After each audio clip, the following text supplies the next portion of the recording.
the thing I would say is,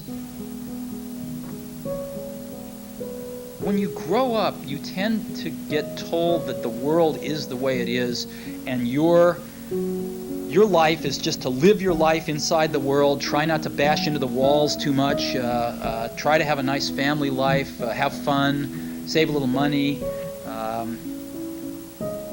But life, that's a very limited life. Life can be much broader once you discover one simple fact, and that is everything around you that you call life was made up by people that were no smarter than you.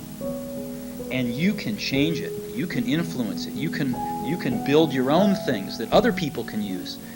And the minute that you understand that you can poke life and actually something will, if you push in, something will pop out the other side, that you can change it, you can mold it. That's maybe the most important thing, is to shake off this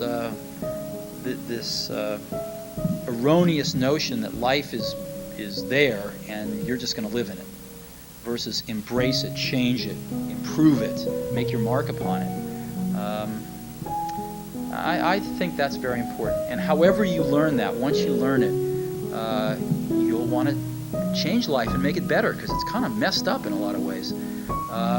Once you learn that, you'll never be the same again. Now, I've actually always found something to be very true, which is most people don't get those experiences because they never ask.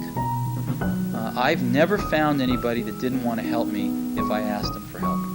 I always call them up. I called up, this will date me, but I called up Bill Hewlett when I was 12 years old, and he lived in Palo Alto. His number was still in the phone book. And he answered the phone himself. He said, yes? He said, hi, I'm Steve Jobs. I'm 12 years old. I'm a student in high school, and I want to build a frequency counter. And I was wondering if you had any spare parts I could have. And he laughed, and he gave me the spare parts to build this frequency counter, and he gave me a job that summer in Hewlett-Packard, working on the assembly line, putting nuts and bolts together on frequency counters. He got me a job in the place that built them. And I was in heaven. And I've never found anyone who said no or hung up the phone when I called. I just asked. And when people ask me, I try to be as responsive, to pay that debt of gratitude back.